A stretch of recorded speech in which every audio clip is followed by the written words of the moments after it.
Sejam bem-vindos, bem recebidos por aqui. Essa nossa aula de hoje é para conversar sobre você não é só advogado de holding. Eu sou Simone Tassari Cardoso e eu tenho ensinado advogados e advogadas a serem especialistas em holding e proteção de patrimônio, família e empresa.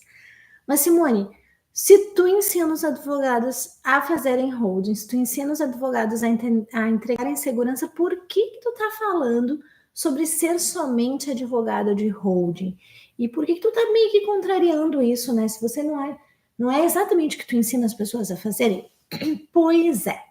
É sobre isso exatamente que vamos conversar hoje. Essas aulas aqui, gente, elas são aulas que sempre antecedem as vagas das minhas turmas de especialização. Toda vez que eu tenho turmas, que eu tenho vagas abertas, eu faço uma sessão de aulas para que mais pessoas possam saber do que nós estamos trabalhando, qual é o contexto que a gente está fazendo isso, e também para que os advogados não errem, porque quanto mais gente souber nesse mercado, quanto mais gente estiver preparada nesse mercado, melhor para nós. Bora lá, se você quer informações sobre essa pós, quer saber como é que significa nessa condição, nessa oferta completa diferente, né? Muito melhor do que nos outros dias, entra em contato com a minha equipe no link da bio do Instagram, tá lá, e aqui você pode pedir para alguém da equipe entrar em contato, certo? Por que eu disse que a gente não é só advogado de holding? Porque quando a gente trabalha com essa ideia de ser um advogado que entrega holding para o cliente, a gente está pensando numa modalidade de organização patrimonial que atua com uma migração do CPF para o CNPJ. Então, como é que funciona isso? Eu tenho lá um CPF. Opa, essa caneta não está funcionando. Eu tenho lá um CPF e eu tenho bens nesse CPF. Geralmente, eu tenho uma ou mais pessoas vinculadas a esse CPF. Então, por exemplo, eu tenho um casal aqui, um planejador e uma planejadora. Esse planejador e essa planejadora têm um conjunto de bens. Então, vamos lá, tem um conjunto de bens aqui, que são os bens que compõem o patrimônio familiar. Eles têm o objetivo de transferir esses bens aqui para uma pessoa jurídica. Eu estou botando desse jeito, certo, gente? Mas podia ser de qualquer jeito, ok? E organizar e gerir este patrimônio a partir dessa nova noção da pessoa jurídica. Então, o nosso objetivo, quando compõe a holding, é trazer para o CNPJ essa organização relacionada ao patrimônio familiar, de forma que o CPF deixa de ser dono dessa massa patrimonial e, por um ato de alienação, eu já explico por que eu estou usando essa palavra e não estou usando outra, certo? Quem fica dono desse patrimônio agora é a pessoa jurídica. Simone, por que tu usou ato de alienação? Porque habitualmente o jeito como se transmite da pessoa física para a pessoa jurídica é a integralização de capital social. Por que a gente transmite por integralização? Porque nós temos certos benefícios tributários para quem faz a transmissão por via de integralização. Esses benefícios tributários, eles caracterizam uma das vantagens significativas da holding. Então, transmitindo das pessoas físicas para as pessoas jurídicas, eu tenho vantagem financeira por integralização. Só que o ato de transmissibilidade, ele pode ser qualquer ato admitido em direito, gente. Pode ser uma doação, pode ser uma compra e venda, pode ser uma cessão, pode ser uma entrega, pode ser uma permuta, pode ser uma dação em pagamento. A forma de transmissão, gente, é isso que eu quero que vocês entendam. Ela é alienação porque nós temos uma vantagem, mas eu posso usar outros instrumentos jurídicos para fazer essa transferência patrimonial. Dito isso, gente, como é que a gente vai organizar essa questão aqui? Por que a gente não é só advogado de holding? Por que a gente não é alguém que simplesmente vai transmitir para o CNPJ e depois vai separar o operacional das outras questões patrimoniais e vai montar a tal da holding patrimonial lá. Por que a gente não é essa pessoa? Porque quem trabalha com essa perspectiva do método que eu ensino, que está na minha especialização e que é uma perspectiva diferente no mercado, é quem já enxergou que existe uma zona cinza. Que zona cinza é essa, gente? A maioria dos advogados enxergam que a gente tem uma fronteira entre o que é direito empresarial, o que é direito de família e sucessões, e o que é, de família, o que é direito das sucessões. E que nós temos fronteiras, então, aqui empresarial, aqui família, aqui sucessões. Na minha perspectiva, naquilo que eu observei, eu me dei conta que a maioria das pessoas não estava enxergando uma coisa muito importante. E da onde que veio isso, Simone? Como que tu te deu conta disso? Um dia eu estava fazendo um atendimento com o pai de um colega, e ele é um advogado maravilhoso do direito empresarial, já contei isso algumas vezes, e ele estava fazendo um atendimento e ele começou a explicar para a pessoa o efeito da separação de bens no caso deles, daquele momento que era que estava aquele cliente. E explicou os efeitos, explicou significativamente como é que funcionava, e continuou explicando. E quando ele explicava, começou a me faltar pedaços de família e sucessões. Eu não, se ele fizer isso, ele vai deixar aqui um problema em família e sucessões. Quando ele explicava, começou a me deixar um probleminha lá grande em sucessões. E eu comecei a perceber que mesmo com toda a estratégia do empresarial, faltava. Faltava o quê, gente? Aquilo que dá BO, boletim de ocorrência nos processos, que é o vínculo familiar e relacional. E aí eu percebi que, na verdade, o que a gente tem é uma área de sobreposição entre essas esferas, que existe um espaço que não é nem direito empresarial e que não é nem direito de família, mas é um espaço integrado dos dois. E também um espaço que não é nem direito de família sozinho e nem direito das sucessões sozinho. E isso aconteceu por conta do Código Civil de 2002, porque até então a gente não misturava as esferas do regime de bens com as esferas sucessórias.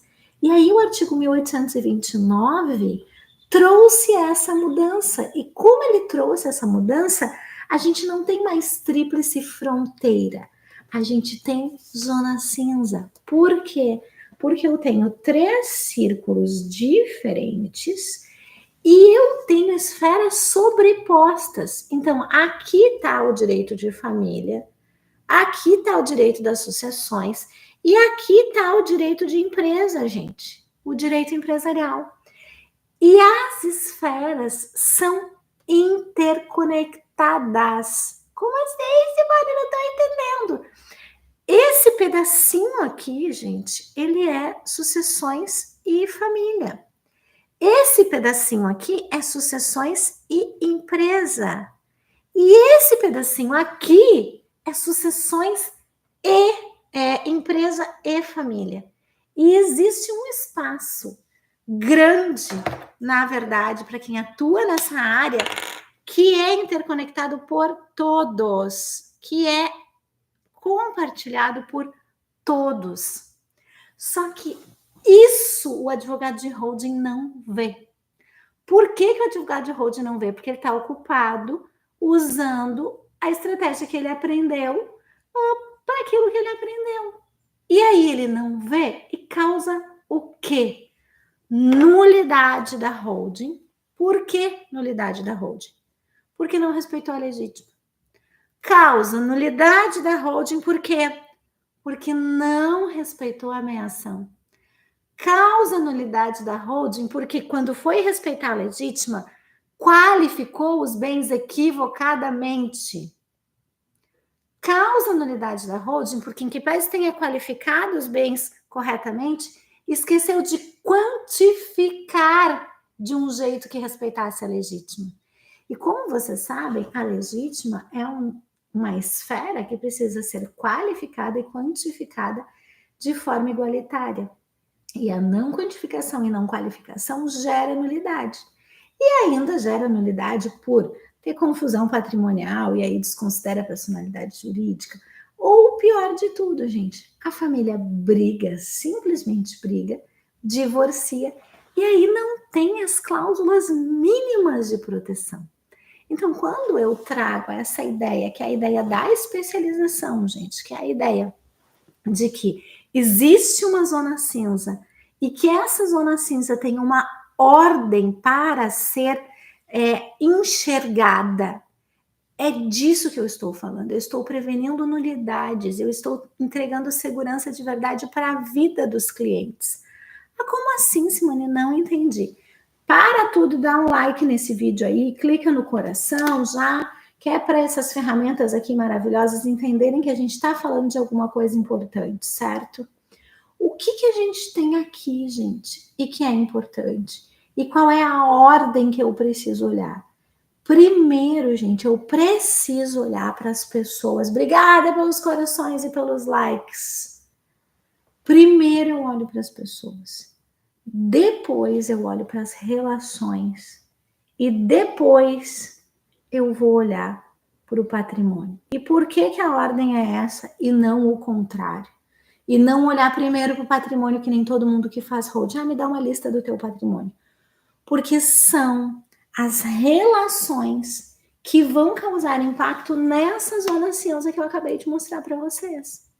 São as relações que vão causar impacto nesse lugar. São as pessoas com o conteúdo de vulnerabilidade que elas têm. Então, não adianta eu fazer uma previsibilidade de uma sociedade 50-50 se morreu o cônjuge, tem 6 filhos, e aí os 6 filhos ficam com outros 50, e eu deixo o poder de gestão equivalente à circunstância da entrega do volume de cotas sociais. Se eles estiverem em situação condominial, a gente tem iguais direitos. Então, não dá, gente. Não dá. A gente precisa pensar nas pessoas, nas relações e no patrimônio. E é nessa ordem. Então, da onde, Simone, que tu tirou isso? Estudando esse aspecto, estudando esse assunto. Tá, mas e se eu tivesse um passo a passo para fazer, o que eu faria nesse passo a passo? Como que seria esse passo a passo? Vocês já viram que eu tenho, para essa especialização, um conjunto de materiais, que é um conjunto de materiais que ajuda e auxilia neste lugar aqui. Então, a primeira coisa a fazer, bom dia, mestre, como é que estamos? A primeira coisa que a gente vai fazer, bom dia, Selma, é olhar para as pessoas. Aí, o que você vai fazer, você que já está dentro da pós? Você vai pegar o seu manual diagnóstico. Ah, Simone, o que é o manual diagnóstico? É uma lista, não só uma lista, mas um manual completo do diagnóstico patrimonial. Ah, Simone, o que tem lá? Dá um exemplo de coisas que tem lá no teu manual. Bom, tem a explicação específica, quais são os documentos que os alunos têm que pedir. Então, o aluno vai lá e pega assim, vou pegar aqui esse documento, que é o documento da empresa. Então, vou pegar a lista desses documentos empresariais. Ok. Depois, eu vou pegar a lista dos documentos que são pessoais dos humanos. Aí, eu vou pegar a lista dos documentos relacionais. E se a família não tiver? Já vou sinalizando. Aí, tem na outra coluna lá, quando vira o ladinho, já tem o sinalizador do que eu tenho que olhar. E aí, gente, se eu não souber fazer, a gente criou efetivamente um formulário. É um destacável, é um material destacável que vai poder facilitar a nossa vida aí. Então, a ordem é pessoas, relações e bens. E por que eu tenho que fazer nessa ordem? Porque assim eu consigo localizar onde estão os possíveis furos e os possíveis momentos em que a gente vai ter intercorrência aqui nesse lugar. Simone, o que a gente olha das pessoas? Eu vou fazer aqui algumas listas, mas saibam que lá no material tem absolutamente tudo o que vocês precisam. Eu preciso olhar, primeiro, qual é o nível de autonomia que essa pessoa tem, qual é o nível de vulnerabilidade que essa pessoa tem. Ah, mas isso aí, se for uma pessoa de 50 anos organizando, por exemplo, o contrato social dela, porque esse é um dos serviços que a gente pode fazer no planejamento, esse é um dos serviços, a revisão de contrato social é um dos serviços extras que a gente pode fazer nesse lugar, não somente a holding. Eu tenho uma pessoa que é completamente ativa, mas eu tenho uma previsão de que isso aqui vai um dia virar vulnerabilidade. Então, eu preciso prever. E o que eu tenho que prever aqui? Tenho que prever se ela se acidentar, se ela faltar, se ela ficar dependente, se ela tiver uma curatela e se ela tiver alguma situação que a impeça de exprimir vontade. E se ela ficar afastada do trabalho por mais de 30 dias. Aí, Simone, mas tudo isso, claro, porque você não está entregando a holding para a pessoa, você está entregando proteção. E o que é proteção? É uma organização, como se fosse um guarda-chuva, que no momento da intempérie vai auxiliar a família a sobreviver, a passar pela chuva sem se molhar. Então, aqui, gente, eu olho todas as questões da pessoa. Bom, se a pessoa tem cuidado de saúde, eu vou precisar colocar isso no meu plano. E eu vou fazendo isso para todas as pessoas envolvidas. E eu tenho que olhar qual é a condição financeira de cada um dos envolvidos. Ah, mas eu vou perguntar sobre a condição financeira da nora? É claro que eu vou perguntar. Eu vou perguntar sobre a personalidade dessa nora também. E por que eu vou perguntar sobre a personalidade dessa nora também, gente?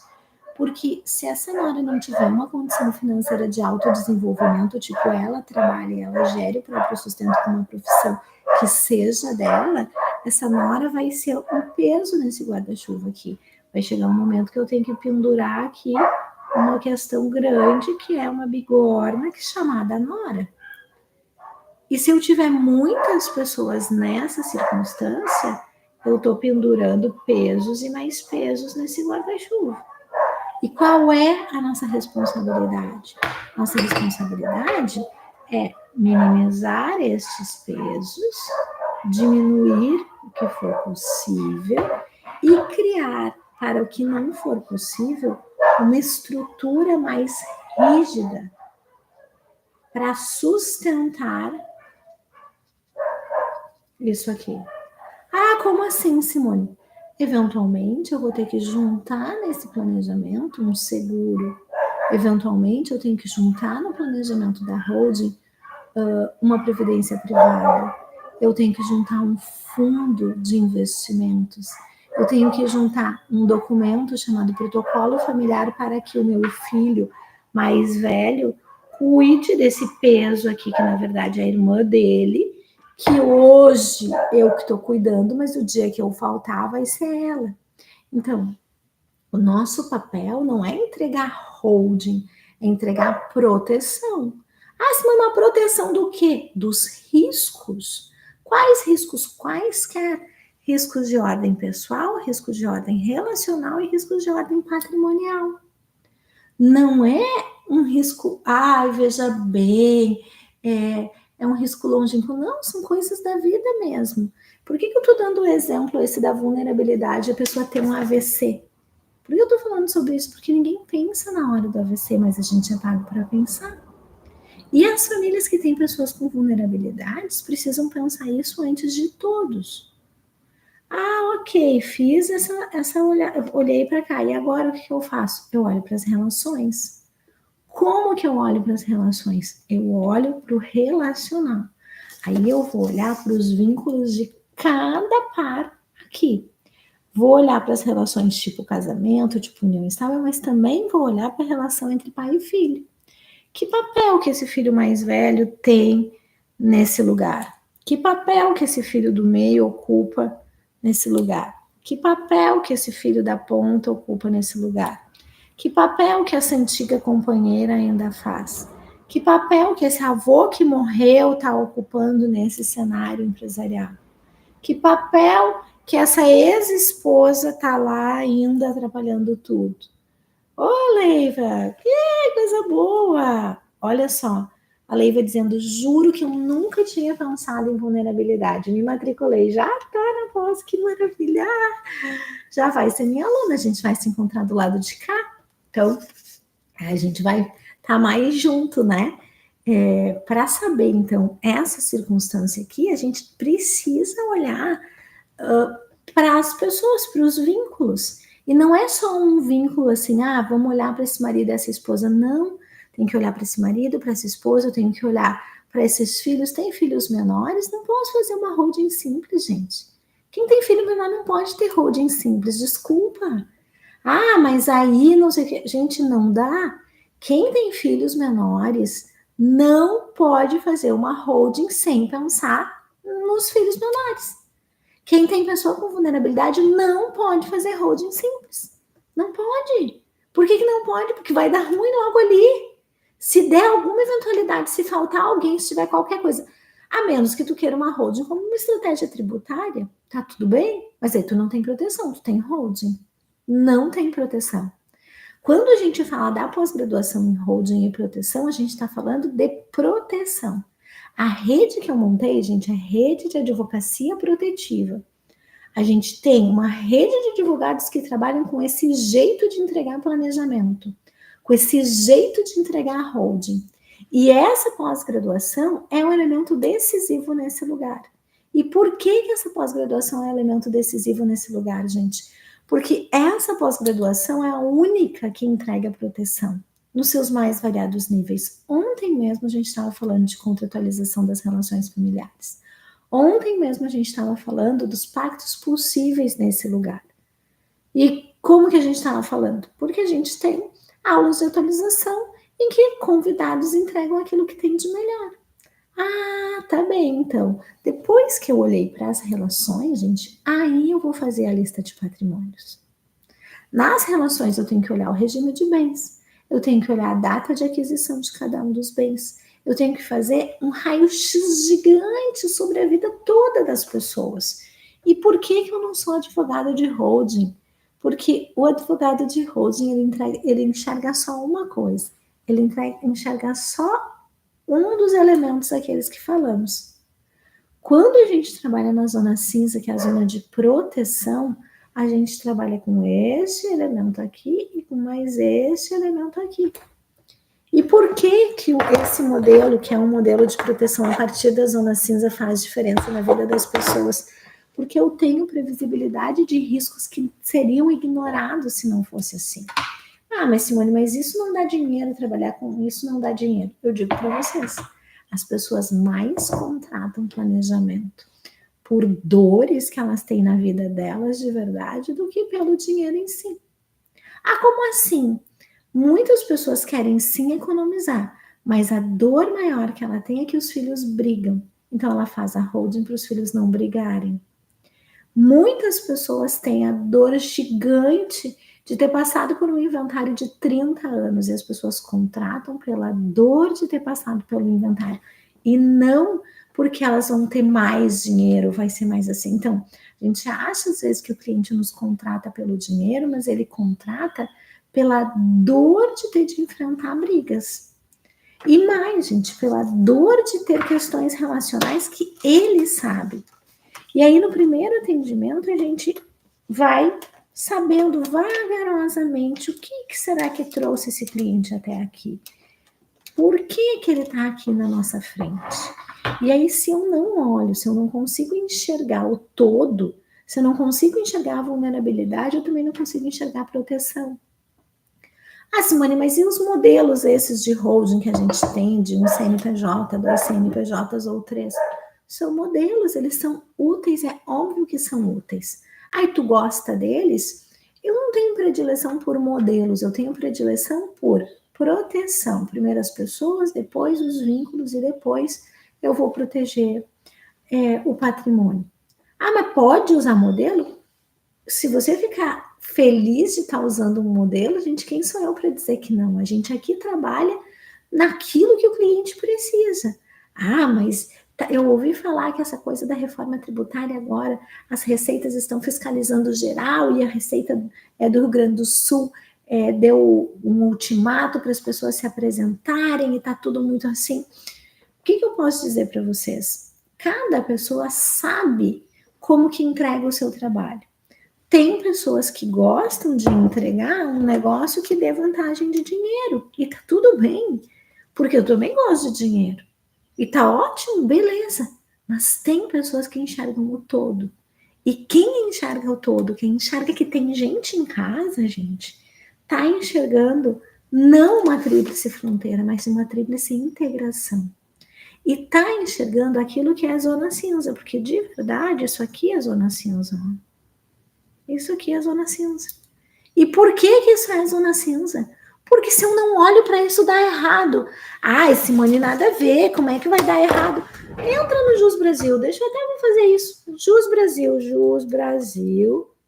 E aí olha lá, Jus Brasil, e vou pesquisar aqui, ó, nulidade da holding, tá? Holding, nulidade. Só para a gente ver. Holding, nulidade. Vamos ver.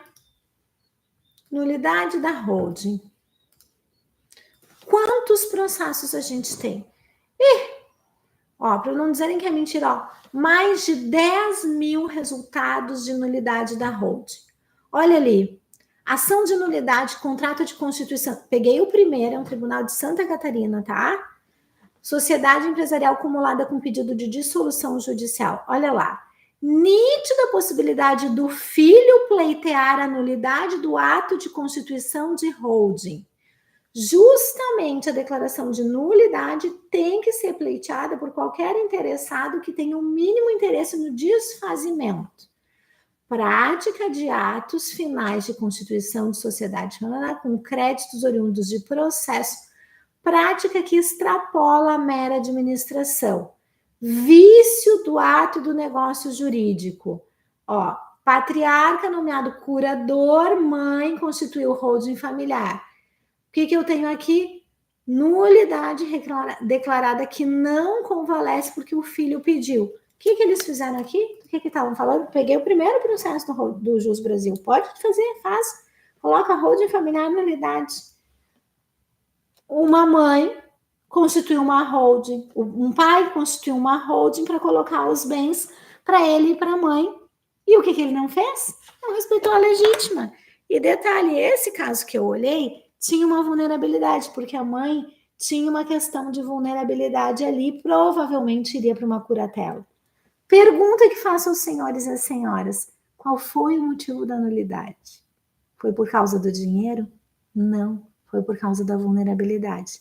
Então aqui olha o que a gente tem. A gente tem a holding que o pai foi fazer. A gente tem o direito de família com a pessoa do filho que olhou o pai constituindo isso e achou errado. A gente tem a questão sucessória do filho que achou errado e entrou com a ação para anular a holding. A gente tem a questão da vulnerabilidade da mãe que tinha uma futura ou provável curatela. Ah, Simone, mas isso é... Eu não estou exatamente nessa zona cinza. Anulando um negócio que foi feito na área empresarial por conta de que um patriarca quis fazer um planejamento sucessório dando um migué no filho aí por conta dessa relação. E eu não vi o caso, mas eu aposto com vocês que esse é o típico problema de quê? De pai e de filho. O problema não é a holding, o problema é a relação. Por que o problema é a relação? Porque se esse menino, se esse rapaz, se esse homem tivesse participado do planejamento do jeito que a gente coloca lá no estágio da fase 2, que lembra por que a gente faz a fase 2? Quem está na pós já sabe isso. Se ele tivesse feito do jeito que está na fase 2, esse rapaz não teria ajuizado a sessão de nulidade. Então, essa organização, ela envolve pessoas e relações. E o ruim dá nas relações. Eu sei, gente, que muitos advogados vão olhar para vocês de cara torta e vão dizer assim: nossa, mas agora virou advogado de internet. Nossa, mas agora só está falando de holding, só quer fazer coisa fora do judiciário. Nossa, agora que tu tá só trabalhando com essa coisa fora do judiciário, agora tu tá toda se achando porque tu não vai para o Poder Judiciário, mas já reparou, gente, que toda vez que a gente faz algo que é muito acima da média, ou algo que é muito abaixo da média, as pessoas falam, as pessoas gostam que a gente fique bem no meio. E no médio tem um medíocre. E aí eu pergunto para vocês, vocês querem ficar nesse meio? É difícil, né? Lorena, querida, grande advogada de proteção, a Lorena tem grandes clientes de agro maravilhosos e ela ensina liderança feminina como ninguém. Querida Lorena, amo você, quero saber como é que tá aquele seu caso que a última vez a gente falou, você disse que estava perrenguento nas relações. Eu quero saber por que a gente fala disso, gente. Porque olhar para o patrimônio é fácil. Olhar para o patrimônio, eu tenho um escritório que atende, e a Lorena sabe disso. Eu já treinei muitos escritórios, existe um escritório Rede Brasil Internacional que eu dei treinamentos em company muitas vezes. E esse escritório tem um modelo de atuação. Ele chega, isso aqui, assim, assim, assim, a gente faz assim, assim, assim, assim. Qual é o problema? Deixa a zona cinza de fora. Deixando a zona cinza de fora, vai dar ruim. Por que vai dar ruim? Porque as relações atrapalham, gente.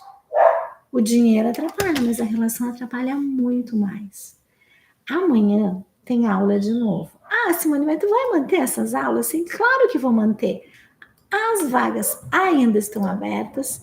Eu não sei quando é que elas fecham, mas eu acredito que hoje mesmo a gente já deve fechar, só que eu tenho um compromisso com vocês que eu me comprometi de dar aula até amanhã. Então, para entrar na pós é só perguntar para a minha equipe o que deve ser feito. E amanhã, gente, a gente tem uma aula sobre precificação. Como é que eu precifico esse trabalho e por que ele é tão rentável? E mesmo assim, por que o cliente paga tão pouco? Porque a outra coisa interessante é saber como que o cliente paga pouco e assim ainda é rentável para o advogado e extremamente rentável. Perguntei no último encontro com os alunos, não era nem dos mentorados. E aí eu perguntei, tá, mas quantas vezes já tu multiplicou teus honorários? A pessoa disse, eu acho que umas 4 vezes já, professora. É sobre isso, tá? Podia estar dizendo aqui, entre para a especialização que multiplica seus honorários em 4 vezes? É óbvio que podia. Vou fazer? Não preciso. Por que não preciso? Porque não sou eu que tenho que ter o sucesso, mas sim os meus alunos. E quando os meus alunos chegam a 4, 5, 10 vezes da multiplicação dos honorários, aí que eu fico feliz. Vejo vocês amanhã falando de dinheiro, falando de precificação, tá bem? Só perguntar para minha equipe, na bio tá o link, e o link tá no YouTube também aqui nos comentários. Vejo vocês amanhã, galerinha. Até mais.